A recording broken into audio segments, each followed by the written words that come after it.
Olá, queridos, a graça e a paz de Cristo Jesus.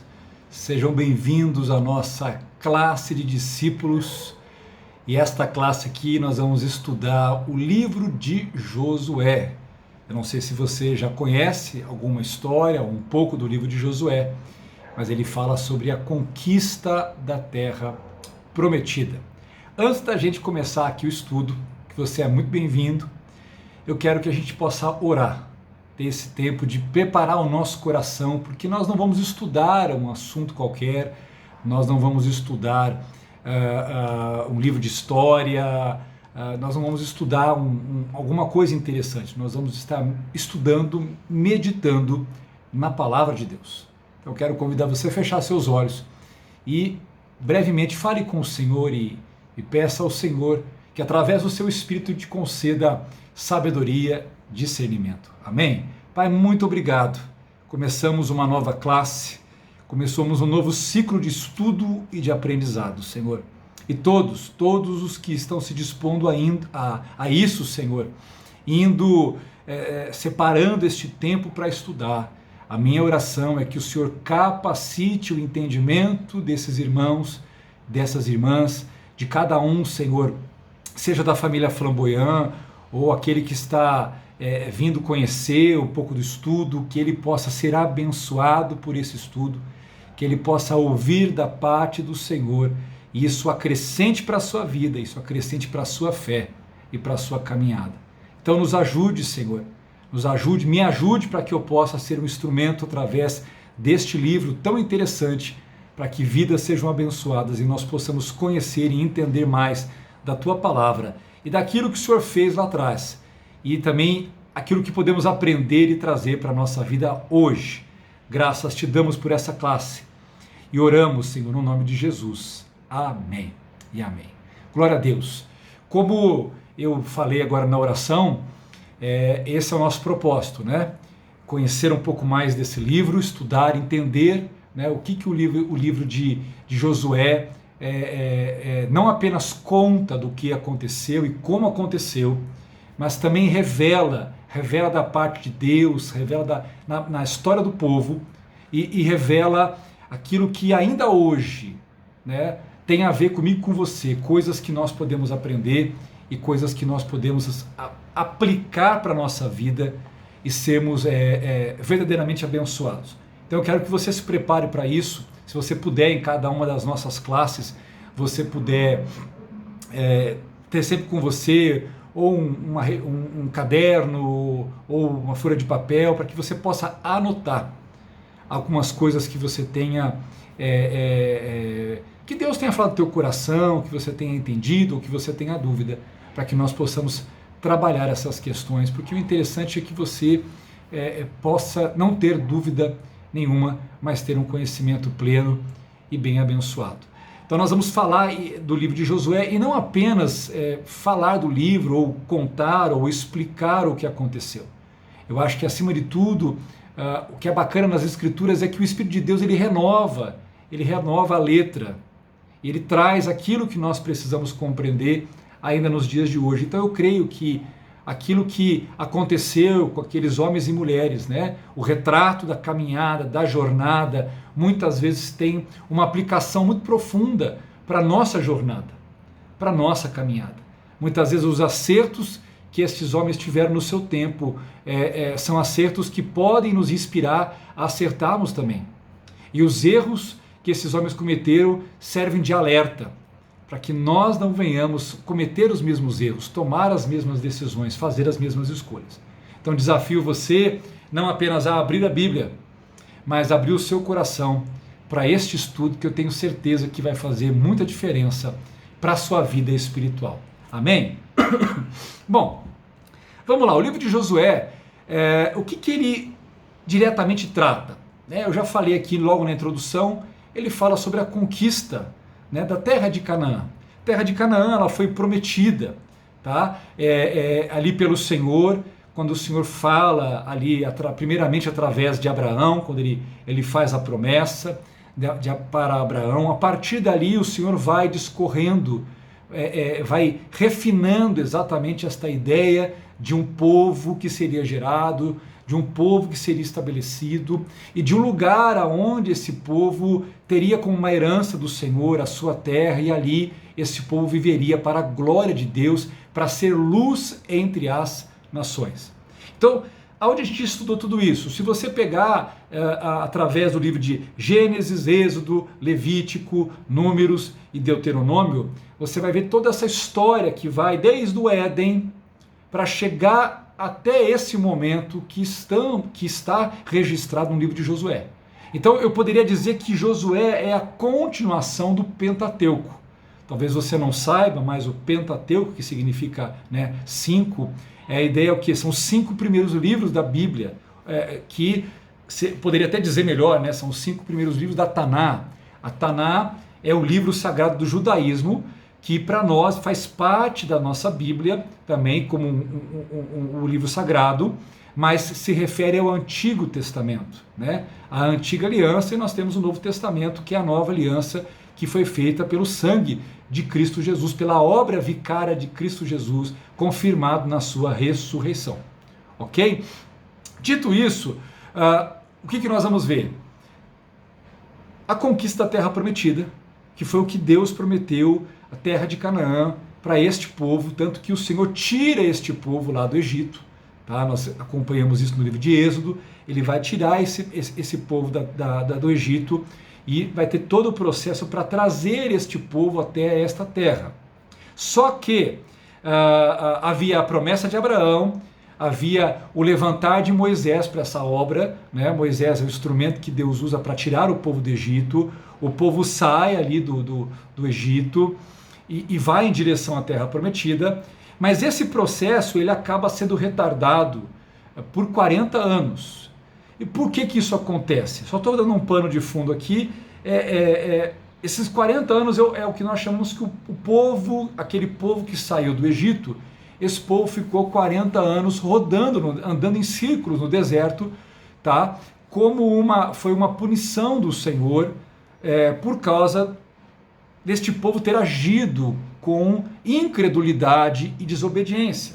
Pastor, onde está isso? Depois você lê com calma, Números 13, Números 14, quando os espias são enviados, né, ali para a terra de Canaã, e depois de 40 dias esses espias eles voltam, né, e a maioria deles, com exceção de Josué e Caleb, dão um relato dizendo que tudo aquilo que eles ouviram, né, e ouviram de quem? Ouviram da parte do Senhor, através, né, não só de Moisés, mas através daquilo que historicamente já estava construído na mentalidade daquele povo, que a terra prometida era uma terra que manava leite e mel, que tudo que o Senhor falou a respeito da terra era verdadeiro, porém a terra era terra de gigantes, era uma terra de povos numerosos, de povos muito mais bélicos, muito mais bem armados, de grandes fortalezas. Então o relato ele foi um relato de extrema incredulidade, e essa incredulidade levou à rebeldia, levou à desobediência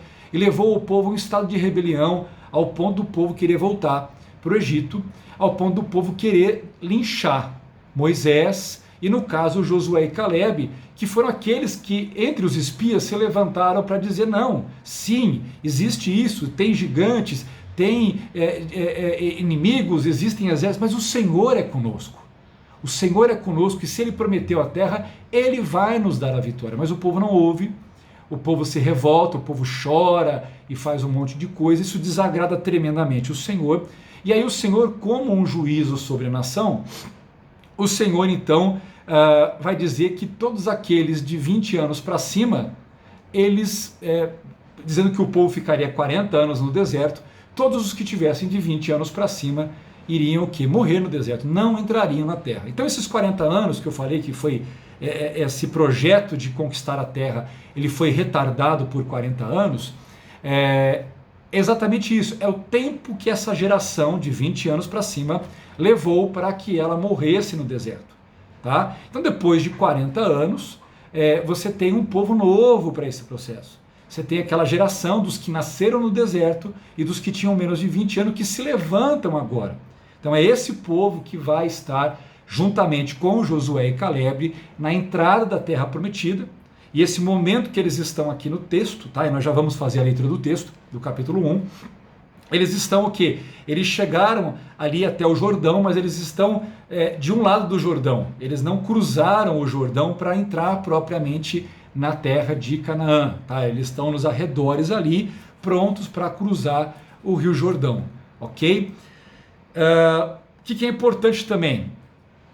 Esse momento que nós vamos ler aqui agora, ele por isso que eu falo que Josué é o fechamento aí do Pentateuco, né? Uma continuação agora do que aconteceu nos outros livros, porque no final do capítulo 34, nós vamos ver ali que o último capítulo de Deuteronômio é o capítulo 34, e ali vai estar descrito o quê?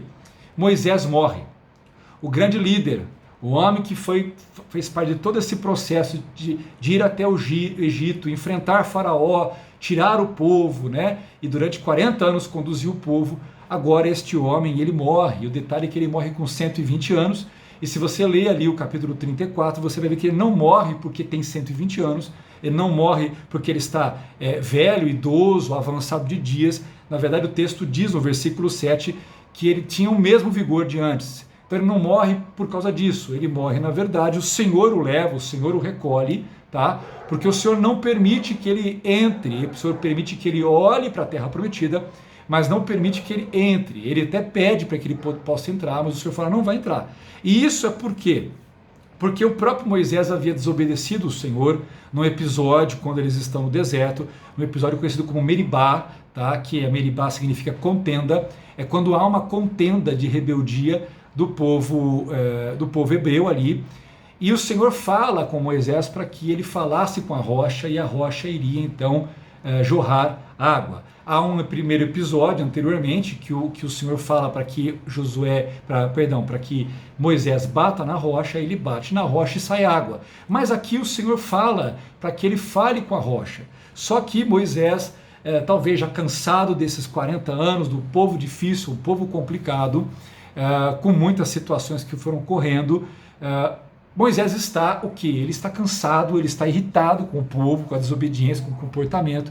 Então, tomado por toda essa indignação com o povo, ele grita com o povo, ele pega e fere 2 vezes a rocha, a água sai, mas o Senhor então vem falar com Moisés e fala, olha, você errou, você não glorificou meu nome, você fez aí do seu jeito, então por conta disso você não vai entrar na terra prometida, ou seja, não vai ser mais você que vai guiar o povo, ou seja, dê o tempo da tua liderança.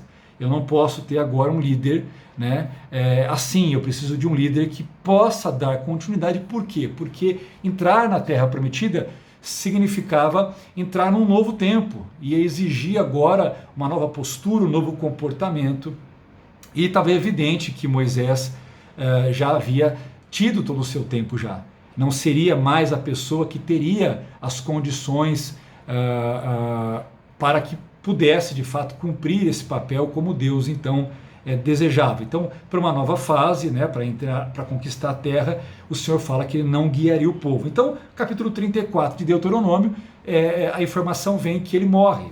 Tá? E o povo então vai ficar 30 dias de luto pela morte de Moisés, tá? E é com essa premissa que então começa o livro de Josué. A premissa é o quê? Moisés morreu. E agora quem vai liderar o povo? Quem vai conduzir esse povo? Por quê, queridos? Você tem que entender que a morte de Moisés é a morte de um grande líder. É a morte de alguém que caminhou com aquele povo, né? Não só os que morreram no deserto, mas toda aquela geração de menos de 20 anos, e os que nasceram, todos estavam debaixo da batuta de Moisés. Todos ali. Tá? Então, a pergunta era assim, e agora, quem vai conduzir? Tá? Porque alguém assumiu o papel de Moisés, era algo muito complicado, porque a figura de Moisés era uma figura muito, muito forte, era uma figura muito intensa para aquele povo. Então, quem estaria à altura? Quem poderia estar à altura? Talvez no que os outros pensassem, ou talvez até entre aqueles que, por ter maior proximidade, como era o caso de Josué, ou mesmo de Caleb, a pergunta é, assim, será que eu estou à altura? E talvez as pessoas olhassem, o sentimento fosse esse, né? Eu não estou à altura de Moisés. Eu falo isso porque quando a gente começa a fazer aqui a leitura agora de Josué, dá a entender isso. Não existe uma informação afirmando de forma contundente que era isso que estava no coração de Josué. Mas nos dá a entender que havia essa crise, né?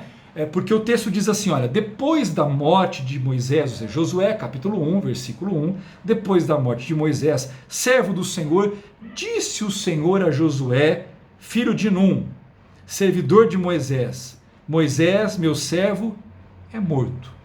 Então, vamos entender isso aqui, né? Observe que quando ele vai procurar Josué, o Senhor vai falar com Josué, você vê que há uma condição que Josué não está esperando que ele seja. Talvez ele mesmo não está olhando que ele esteja à altura disso. Tá? Talvez ele olhe e fale, e aí? Ou seja, depois da morte de Moisés, depois que passaram esses 30 dias de luto que estão descritos em Deuteronômio 34, e agora, né? O povo está lá parado, tem aquelas milhares de pessoas que estão acampadas, e aí? O que vai acontecer? Quem vai liderar? Nós vamos para frente? O que vai acontecer? E talvez algumas pessoas até olhassem para Josué e o vissem como um líder natural, ou olhassem para Caleb, ou olhassem para algum outro que não é descrito aqui, mas também esses também olhando para si, será que eles olhavam e falavam assim, mas será que eu consigo guiar esse povo todo? Então é um momento de extrema incerteza, né? Como trabalhar isso? Mas o Senhor vem e fala, olha, ele está morto. Não é que o Senhor está falando uma coisa óbvia, mas é para entender assim, olha, não tem mais o que fazer. Está morto. Ou seja, este tempo passou, as coisas têm que continuar, a vida continua. Houve o tempo dele, o tempo com ele, da liderança dele, mas não tem mais o que fazer. Agora tem que olhar para frente. E isso não deixa de ser uma lição para nós, né, na nossa vida, porque muitas vezes nós ficamos olhando para trás, muitas vezes nós ficamos olhando para as circunstâncias, nós ficamos olhando para as pessoas, e nós estamos dizendo que nós não estamos à altura, que nós não conseguimos, que nós não podemos fazer, nós somos tomados pelo medo, pela insegurança, e o que eu gosto desse momento, quando o Senhor vem falar com Josué, porque ele me faz lembrar de momentos em que o Senhor veio falar comigo e mostrar que não era uma questão do que eu achava sobre mim mesmo, ou do que os outros poderiam pensar a meu respeito, mas tinha a ver com o que Deus tinha para a minha vida, aquilo que Deus tinha, o que Ele pensava a meu respeito, e que Ele me capacitaria, ainda que eu não me olhasse ou achasse que eu estivesse à altura da realização, da necessidade. Então, primeiro, uma lição muito grande aqui, né? Talvez se o coração de Josué fosse cheio de si, né, talvez Deus teria recusado isso, né? Isso me faz lembrar quando o profeta Samuel vai à casa de Jessé, e ali o Senhor fala que vai levantar ali o que seria o rei de Israel, né, sobre Israel. E Jessé manda chamar os seus filhos, e ali chegam filhos que, pela aparência humana, pareciam ser a pessoa certa, altos, fortes, guerreiros, né? Mas na verdade o Senhor olhava o coração de Davi. E o Senhor se agradou de Davi, e Davi foi a escolha do Senhor, né? E o próprio Samuel se viu enredado nessa questão da visão humana, olhando para um dos filhos de Jessé e falou, não, é esse daqui. E o Senhor fala, o homem vê o exterior, mas o Senhor vê o coração. É a mesma coisa aqui, né? Josué não estava se colocando para liderar a nação, Josué sabia que existia a vontade de Deus, e talvez havia muitas dúvidas no coração de Josué, porém o Senhor vem falar com ele, e quando o Senhor fala com ele, fala aqui no versículo 2, Moisés, meu servo, é morto. O que ele fala? Levanta-te agora, passa este Jordão, tu e todo este povo, a terra que eu dou aos filhos de Israel. Vamos entender, levanta-te. Levantar tem a ver com posição, né? Você não consegue fazer as coisas deitado, né? Você se levantar significa que você está se posicionando, se colocando na posição, saindo de um estado, muitas vezes, que pode ser levado muitas vezes ao descanso, né? Mas não apenas isso, porque esse levantar-se na Bíblia, ele tem vários significados, né? Essa posição, ela tem vários significados, ela pode significar prostração, oração, arrependimento, clamor, mas geralmente essa posição, né, de estar prostrado, né, não necessariamente deitado, mas muitas vezes você pode estar ajoelhado, assentado, né, você não está de pé, ela tem uma representação diante de Deus, né? Há uma simbologia nisso, é a simbologia que pode representar, por um lado, muitas vezes, que precisa haver um posicionamento, né? E se levanta-te tu que dormes, né? É uma ideia de posicionamento, ou seja, preste atenção, se posicione, acorde para o que está acontecendo, acorde porque Deus está falando, mas também pode representar, dependendo da situação, dependência, né? Humildade e até humilhação diante do Senhor. Mas o Senhor está dizendo assim, levanta-te, porque provavelmente não apenas a questão do coração de Josué, mas talvez Josué, pelo contexto todo, ele está assentado, ele está prostrado, ele não está de pé para fazer, de pé para tomar as decisões, de pé para assumir o papel que ele tem que assumir. O Senhor fala, então levanta-te e passa este Jordão. Ou seja, há uma ordem muito, muito clara, não é mais para ficar aonde você está. E há momentos da nossa vida que é exatamente isso que Deus está falando, né? Você ficou até agora nessa posição, você ficou até agora desse jeito, você caminhou dessa forma, mas agora é um novo tempo, agora é hora de levantar, agora é hora de você começar a se mover, a fazer as coisas, a mudar as coisas, a tomar atitudes, a tomar decisões, a tomar posturas, ok? Tá? Então ele fala, levanta-te, passa esse Jordão, ou seja, o Senhor já deu uma direção. Passa esse Jordão, ele fala, tu e todo este povo, ou seja, quando ele fala tu e todo este povo, significa o quê? Você, e esse você aqui, esse tu, significa que ele estaria à frente, tá? Porque aqui é uma sequência de autoridade, o Senhor está chamando você, você vai à frente e este povo vai seguir você. Tu e todo este povo, a terra que eu dou aos filhos de Israel. Mais uma vez o Senhor faz lembrar, mais uma vez o Senhor traz a memória de Josué o quê? Que a promessa não havia mudado, que a promessa continuava. Ele está dizendo, levanta, passa o povo, né? Para o outro lado, Moisés não está mais aqui, mas o meu plano, a minha promessa, ela não mudou. E o fato é, queridos, que algumas circunstâncias podem mudar, algumas pessoas podem até sair, mas nós temos que estar sempre atentos qual é o plano do Senhor. O que Deus tem, as coisas que Deus tem, Deus não muda. Agora é para a esquerda, agora é para a direita. Há uma direção clara do Senhor. Tá? Então o Senhor está dizendo assim, olha, minha promessa não mudou. Aquilo que eu estabeleci não mudou. Eu tenho uma terra, eu prometi uma terra, e você agora, Josué, é a pessoa que eu estou levantando para pegar este povo, guiar este povo, atravessar e entrar. É tempo de entrar, é tempo de começar o movimento que eu tenho para a terra ser conquistada, a minha promessa começar a se materializar. Algumas coisas do Senhor, algumas promessas de Deus, irmãos, elas só vão se materializar, ou seja, começar a se tornar mais claras, mais reais, só vão começar a tomar forma quando nós atravessamos, quando nós saímos de algumas posturas e de algumas posições que nós estamos e nos movemos em direção àquilo que Deus está nos chamando para fazer. Então, quando nós atravessamos, quando nós começamos a nos mover em direção à direção que o Senhor está dando, esse é o processo em que Deus começa então a materializar aquilo que Ele tinha às vezes prometido para nós, prometido para a nossa história, para a nossa vida, já talvez há muito tempo, ok?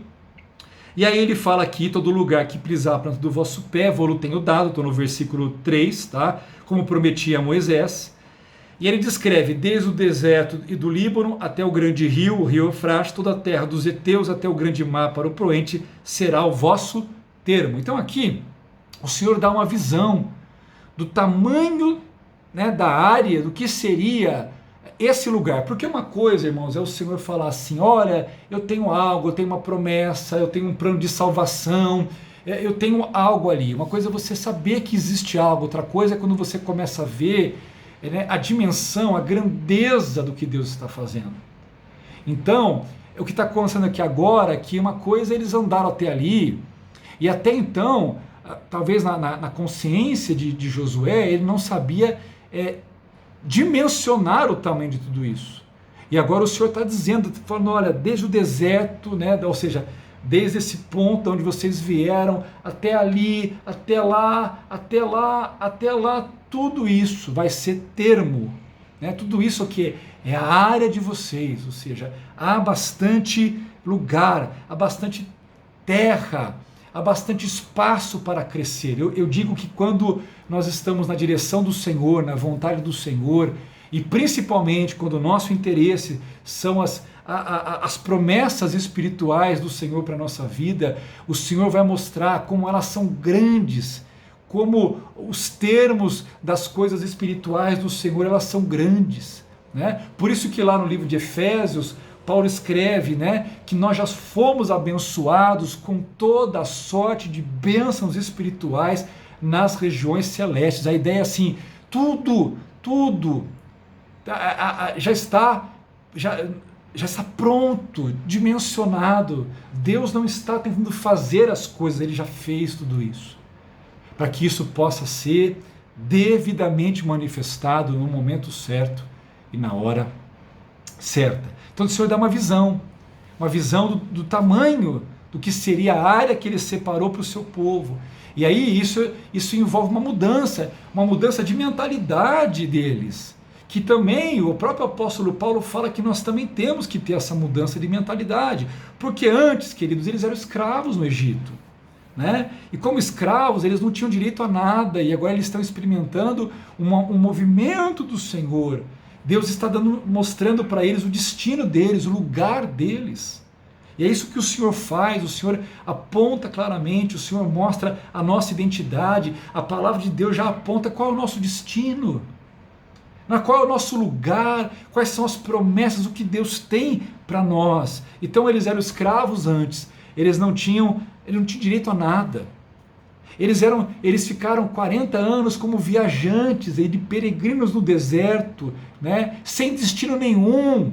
E agora eles têm um destino, eles têm terras, eles têm muitas terras, ou seja, a ideia é assim, é muito grande para experimentar, tanto que no final do livro de Josué, eu só vou dar uma palhinha, porque lá na frente eu vou trabalhar mais isso, diz que apesar de Josué ter conquistado, junto com ele todo o povo, eles terem conquistado muita terra, ainda faltava muita terra para ser conquistada, ou seja, a vida inteira de Josué, e olha que quando ele chega aqui para conquistar a terra prometida, ele não é um garotão, ele é um homem já de 80 anos de idade, mas ainda assim ele tem toda a energia e conquista e luta e batalha e avança, mas ao final da sua vida, ao final dos seus dias, a Bíblia fala, o final do livro de Josué fala que ainda sobrou muita terra para ser ainda conquistada.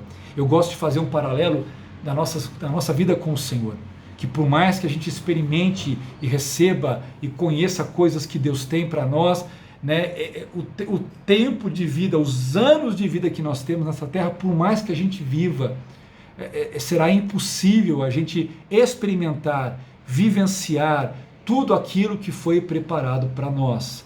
E há um versículo que eu gosto muito, que diz assim, que os olhos não viram, né, nem jamais subiu ao nosso coração, nem aos nossos ouvidos, né, não ouviram, nem subiu ao nosso coração aquilo que Deus tem preparado. Então, por mais que a gente possa viver todos os nossos anos e ter muitos anos de vida e receber muito do Senhor e experimentar muito do Senhor, na verdade, eu falo que o final da nossa história com certeza vai ser muito parecida com a história de Josué, que ainda podemos ter conquistado muitas coisas, mas ainda vai faltar muitas coisas ainda que nós não conquistamos. São coisas que eu creio que estarão preparadas para nós quando nós estivermos com o Senhor. Ok? E aí ele fala aqui no versículo 5, ninguém te poderá resistir todos os dias da sua vida, como fui com Moisés, assim serei contigo, não te deixarei, nem te desampararei. E eu gosto muito desse versículo, irmãos, versículo 5, por quê? Porque é um versículo assim, quem não gosta de ouvir isso? Vamos falar a verdade? Quem não gosta de ouvir isso? Né? Se entre nós, você tem uma pessoa que está do seu lado, que pode ser sua esposa, pode ser seu marido, pode ser um grande amigo seu, uma grande amiga, não sei. Alguém virar para você e falar assim, olha, eu estou com você, eu estou contigo, eu não vou te deixar, não vou te desamparar, e olha, o que depender de mim, ninguém vai conseguir fazer frente para você. Então quando eu olho essa situação, eu leio essas palavras, eu falo, fantástico, fantástico. Ninguém poderá te resistir. Que frase maravilhosa. E ela tem um sentido muito forte isso para Josué, o Senhor falar isso para ele. Porque, como eu citei lá em Números 13, ele havia dito isso 40 anos antes para o povo. Né? Ele disse, olha gente, nós vamos entrar lá e tem todas as adversidades, né? Existe gigante, existe povo guerreiro, existe o povo numeroso, né? Mas nós vamos conseguir e vamos conseguir por quê? Porque ninguém vai poder resistir, porque o Senhor é conosco. E eu penso que nós temos que trazer um pouco disso para a nossa vida, né? Não para agir com arrogância, né? Com soberba, mas essa confiança do Senhor na nossa vida, essa confiança do Senhor que peleja as nossas batalhas, do Senhor que não nos desampara, que não nos deixa desamparados, né? Do Senhor que não nos deixa de forma nenhuma, do Senhor que é conosco, que nos sustenta, né? Eu acho que nós temos que ter um pouco disso, nós temos que reter um pouco disso e saber que às vezes tantas situações se levantam contra a nossa vida, mas a verdade é, o Senhor é conosco. A palavra de Deus fala assim, agindo Deus, quem impedirá? Se Deus é conosco, quem será contra nós? Então quando nós andamos com o Senhor, muitas vezes nós vamos ver que pessoas se opõem, que circunstâncias surgem, e aí nós vemos como a mão do Senhor é conosco. E você vê que as resistências vêm, mas elas caem, que as pessoas se levantam, mas na verdade elas não conseguem resistir, elas não conseguem manter a sua posição. Ok? Então para Josué isso tinha um efeito muito forte para ele, porque ele lembrou isso, ele destacou isso, né? Enquanto alguns destacavam os inimigos, alguns destacavam as forças, as armas, ele estava lá lembrando o povo do Senhor. E agora o Senhor está lembrando Josué. Ó, os povos estão ali. A dificuldade vai ter luta, vai ter dificuldade. Mas Josué, eu sou com você. Que nesses dias, ou talvez hoje, né, você assistindo esse estudo, você lembre disso. O Senhor não prometeu que a vida aqui seria fácil. O Senhor disse que teríamos aflições, mas o Senhor disse que seria conosco, né? Então, nós temos que ter essa confiança, né? Eu trago isso porque o Senhor não nega os desafios. Ele está dizendo aqui para Josué, né? Assim como eu fui com Moisés, eu vou ser com você. Aqueles que se levantaram contra Moisés caíram. As resistências vieram. Mas o Senhor foi com Moisés e agora o Senhor está dizendo, sou com você. E eu queria dizer para você, queridos, nessa manhã, em nome de Jesus, que o Senhor é contigo. Nós temos que crer nisso, né? Ou seja, os povos continuam ali, Josué. Traz para nós aqui, os problemas continuam ali, as circunstâncias, mas eu vou ser com você. Então, vai ter luta, vai ter esforço, vai ter dificuldade, vai ser muitas vezes um processo longo, mas confia em mim. confia em mim. Então, como eu fui com Moisés, eu serei contigo. E é interessante porque, de uma forma muito particular, isso tinha muito a ver, isso tinha muita importância, isso falava muito ao coração de Josué, porque Josué, ele era como um discípulo de Moisés. Se você for ler as escrituras ali, você vai ver que ele não saía de perto da tenda de Moisés, ele estava sempre ali perto de Moisés, perto do tabernáculo do Senhor. Então ele estava sempre perto de Moisés e perto do tabernáculo, ele estava sempre perto do Senhor, e ele estava sempre perto deste homem que era um mentor, que era um líder. Então ele havia visto muita coisa, ele havia aprendido bastante coisa ali. Ele tinha visto como Deus falava, como Deus se manifestava com Moisés, ele tinha visto o que Deus fez por intermédio de Moisés. Então, Josué, particularmente, ele entendia o valor dessas coisas. Então, quando o Senhor fala, assim como eu fui com Moisés, serei contigo, não é apenas uma frase de apoio, uma frase coach de apoio. Porque eu posso virar para uma pessoa e falar, eu sou contigo, mas se essa pessoa não me conhece, se essa pessoa não sabe como eu sou, ou se eu viro e falo, olha, eu vou ser com você como eu fui com fulano, mas eu não conheço nem você nem fulano, não importa, isso não faz sentido. Isso aqui faz muito sentido quando ele fala, assim como eu fui com Moisés, eu serei contigo, porque Josué, além de conhecer o Senhor, Josué conhecia Moisés. Ele viu Deus na vida de Moisés. Então, ele consegue trazer isso para a sua vida. E falar, não, então eu estou entendendo. Eu estou entendendo, porque eu vi Deus sendo Deus na vida de Moisés. Então, ele foi com ele vai ser comigo também. Então, eu posso descansar o meu coração. E ele fala assim, versículo 6, esforça-te e tem bom ânimo, porque tu farás a este povo herdar a terra que jurei a seus pais que lhe daria. Tão somente esforça-te e ser muito corajoso. Olha que interessante aqui, gente, porque assim, a partir do versículo 6 agora, o que nós vamos perceber aqui? A partir do versículo 6, o Senhor começa agora a ministrar na vida de Josué. Ele está lapidando Josué agora, porque ele já falou, você vai, o povo com você, você vai atravessar, eu vou ser com você. Só que agora ele começa de fato a lapidar a liderança. Tá? Ele já falou anteriormente ali para que Josué se levantasse, e agora ele começa a ministrar na vida de Josué, lapidar o tipo de líder e o tipo de liderança que Josué deveria ter. E quando a gente fala de líder e de liderança, o fato é, você tem que ser o exemplo.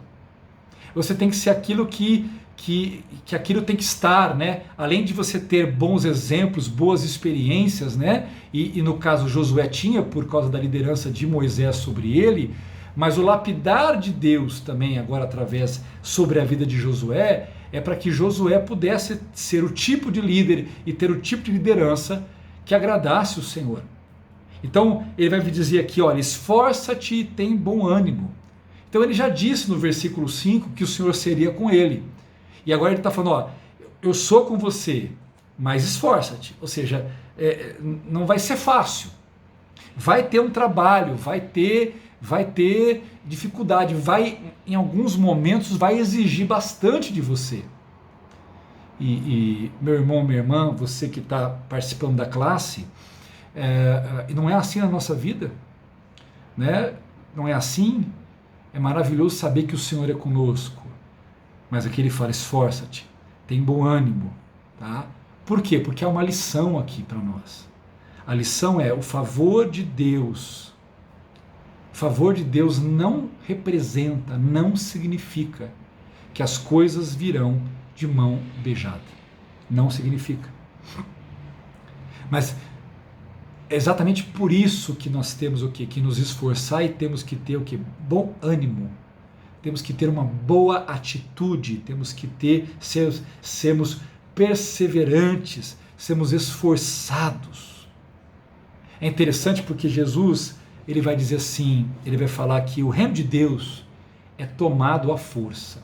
Ele fala isso lá em Mateus 12, 11, se depois você quiser checar esse versículo, ele fala que o reino de Deus é tomado à força. Então entenda isso, que muita gente não sabe o que isso representa, né? Quando Jesus fala, parece que ele tá ensinando sobre a salvação por obras, né? Mas na verdade não tem nada a ver o sentido ali, o contexto da explicação. Mas quando ele fala aqui em Mateus 12 que o reino de Deus é tomado à força, Jesus não está defendendo a salvação por obras, mas ele está se referindo às oposições e às resistências que virão no caminho, que vão existir no caminho, que vão se posicionar muitas vezes de forma contrária, no nosso caso, por exemplo, ao Evangelho, à proposta do reino de Deus. Então quando ele vira e fala assim, olha Josué, esforça-te, tem bom ânimo. Por quê? Porque você tem uma missão. Essa é a terra que eu prometi. Você vai fazer o povo herdar. Esse é o caminho, esse é o processo, esse é o que eu quero que aconteça, que é o que eu preparei para vocês. Mas tenha bom ânimo, esforça-te. Por quê? Porque vai ter luta, porque vai ter resistência, e é óbvio, se você for analisar até no sentido natural, a partir do momento que eles cruzam o Jordão e começam a entrar na terra, eles vão começar a encontrar o quê? Os reinos que haviam em Canaã. Haviam vários reinos. Tanto que a primeira cidade que eles vão lutar, e nós vamos chegar aqui no capítulo 3, né? Perdão, capítulo 3 não. Opa, gente. No capítulo 6, quando vem, eles vão ter que tomar Jericó, que é uma cidade cananita da época. Então eles vão entrar para tomar. Então automaticamente os povos que estão ali não vão simplesmente se entregar, não vão simplesmente desistir e não vão sair correndo. Na verdade, esses povos vão estar lá para resistir, né? Então vai haver oposição, vai haver resistência, e eles precisam o quê? Se esforçar, e precisam ter o quê? Bom ânimo. Então, que é o que Jesus está dizendo, olha, o reino de Deus ele é tomado à força, ou seja, quando você estiver na posição, quando você está caminhando segundo a vontade de Deus, né? Caminhando no reino de Deus, o que você vai encontrar? Você vai encontrar oposição, você vai encontrar resistência daqueles ou das circunstâncias que se opõem, que se posicionam muitas vezes contra o Evangelho, contra o reino de Deus, contra a vontade, a proposta do reino de Deus, coisas que muitas vezes vêm para tentar fazer você desistir. Então quando você olhar essas situações surgirem, você vai, não, eu estou andando na vontade do Senhor, então eu tenho que ter bom ânimo, eu tenho que me esforçar, porque eu tenho uma visão, eu tenho um propósito, e eu vou continuar avançando. Tanto que no início do versículo 7 ele reafirma essa mesma condição, ele fala, tão somente esforça-te e ser muito corajoso, né? Essa repetição do esforça-te, na cultura oriental, né, no caso aqui judaica, ela tinha muito a ver com essa coisa de chamar a atenção. Essa repetição significa, olha, isso é muito importante. Nós não temos esse hábito cultural de fazer assim hoje. Mas, por exemplo, quando a gente quer chamar atenção, a gente geralmente usa, né? A gente presta atenção, né? E quando as pessoas repetiam, né? Em verdade vos digo, né? Ou como está aqui, né? Dizendo esforça-te, tão somente esforça-te, é justamente assim, preste atenção, é um destaque, né?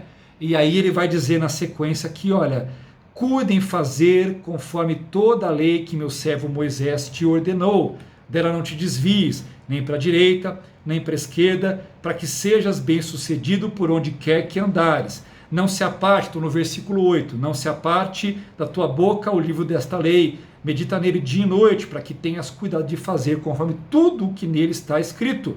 Então farás prosperar o teu caminho e serás bem-sucedido. Então ele está dizendo aqui, siga os ensinamentos de Moisés, né? Siga os ensinamentos, né? Tem o decálogo, depois você vai lá para Levíticos, você vai ter que todas as leis, e Deuteronômio, as leis cerimoniais, as leis morais, e o Senhor está dizendo, aquilo que Moisés trouxe, não jogue isso fora, Não tente fazer outra coisa, você já tem o que seguir. Irmãos, nós já temos o que seguir. Nós não temos que procurar em nenhum outro lugar, nós temos a palavra de Deus pronta, completa. E o que nós precisamos fazer é aquilo que o Senhor fala para ele aqui, né? Ele cuida em fazer conforme toda a lei. Ou seja, faça como está escrito ali, obedeça como está ali, haja do mesmo jeito. Tanto que ele fala, não te desvies nem para a direita nem para a esquerda. Ou seja, não procure atalhos, né? Não procure atalhos, não tente pular, né? Não tente desviar daquilo que talvez você não goste, porque tem coisas na palavra de Deus que elas mexem com a forma como nós pensamos, mexem com as coisas que nós gostamos. Ele está dizendo, não, você não pode só fazer o que você gosta, o que você quer.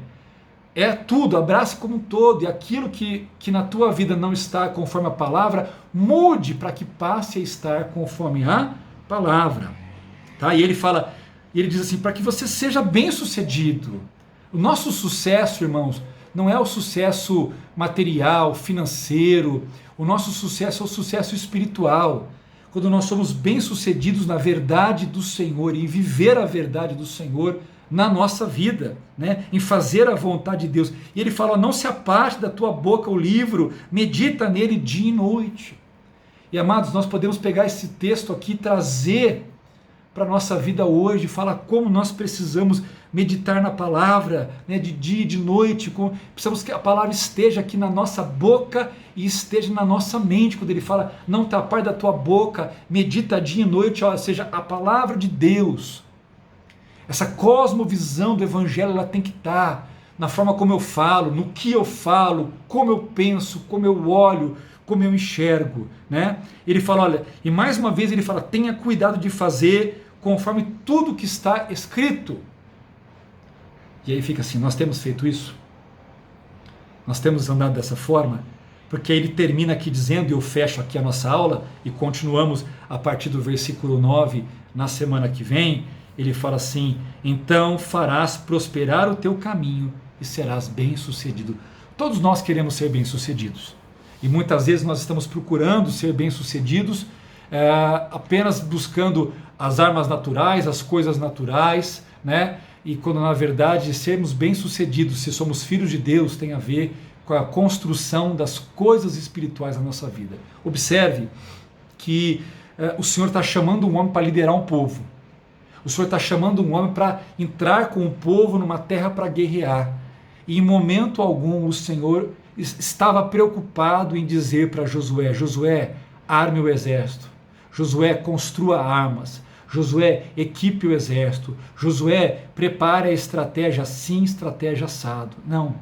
O Senhor em momento algum deu estratégias naturais. O Senhor em momento algum ficou preocupado em dizer para Josué se ocupar, né, com as coisas naturais. Ele primeiramente fala assim, ó, minha palavra, faça, obedeça, medite, tenha ela na sua mente, tenha ela na sua boca, não desvie, cuide de fazer tudo conforme, e você vai ser bem sucedido. Então, o Senhor não estava preocupado, a prioridade dele não era capacitar Josué num aspecto natural, de exército e estratégia. Ele queria preparar Josué para o aspecto espiritual, pela sua posição e a sua postura diante dele, para que assim isso também refletisse sobre a nação. Então a maior preocupação do Senhor com Josué é que Josué tivesse diante do Senhor fidelidade, obediência e dependência. E, irmãos, isso não é diferente, isso cabe perfeitamente para mim e para você. Às vezes nós estamos preocupados com as estratégias, com as coisas naturais, e estamos colocando isso para Deus, para que Ele nos dê, como na verdade o Senhor nos quer, diante dEle, em fidelidade, em obediência, em dependência. E o Senhor quer nos instruir, trabalhar na nossa vida, quer que a gente ande na presença dEle, e aí o Senhor nos fará prosperar, o Senhor nos fará ser bem-sucedidos diante das coisas que estão na nossa vida. Amém? Que Deus abençoe a sua vida, espero que você tenha gostado. Nós só começamos o estudo, há muito, gente, há muito de Deus no livro de Josué para abençoar a sua vida. Amém? Vamos orar. Pai, muito obrigado por essa aula, por essa classe. Abençoa cada um que está assistindo. Dê a eles discernimento e sabedoria para que possam aplicar a palavra do Senhor e vivê-la. E sejam exatamente aquilo que o Senhor disse para Josué. Sejam bem-sucedidos por onde quer que forem, em nome de Jesus. Amém. Deus abençoe a sua vida. Fique na graça e na paz de Cristo Jesus. Amém.